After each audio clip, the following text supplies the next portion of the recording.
Stop scrolling if you want to hear one of the unwritten rules I did know, but I didn't know is actually problematic. And it's a very common one. I'm Dr. Ann Kalschmidt. I'm an industrial organizational psychologist, and I research the unwritten rules of work, the working class, neurodivergence, and intersections of race and gender. The problematic unwritten rule is to take the emotion out of it and just focus on the data.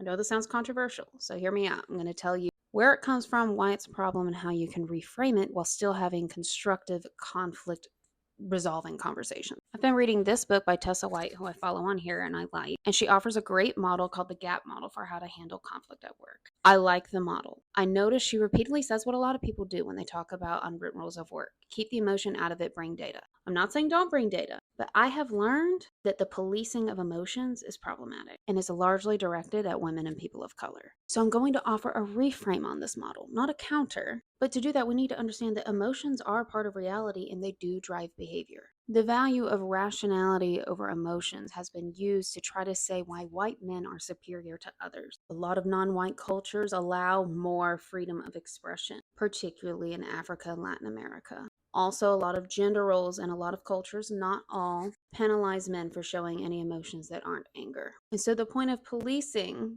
the show of emotions is to have a way to tell somebody they're not qualified to do something. It's also been used to justify a lot of harm.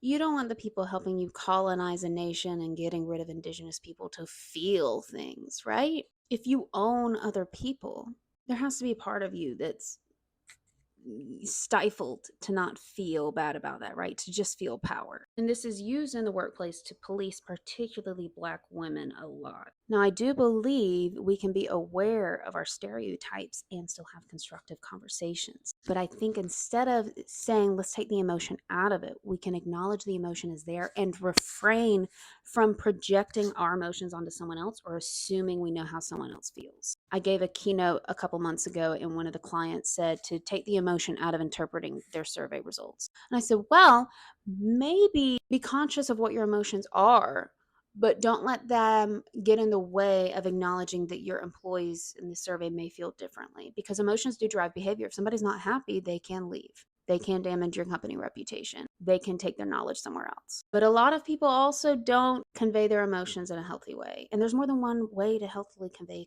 emotions, but I like having a framework. And so Tessa's GAP model here says articulate what you expected, articulate what you perceive now, and hand off to the other person by asking along the lines of, is that what you intended? Or is there something that I'm not understanding?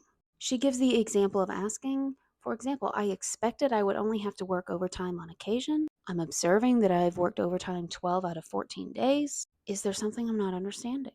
And I think that's a brilliant framework to help you stay on task and to ask someone how they feel and what their rationale is rather than project it on them. Because that's where I think it can get sticky, because nobody has the right to tell you how you should feel. That's called gaslighting. Anyway, I really liked this framework. I'm neurodivergent, so my mind sees a million different options with every situation, and it's helpful to hear somebody so simply put. Ask them what it is.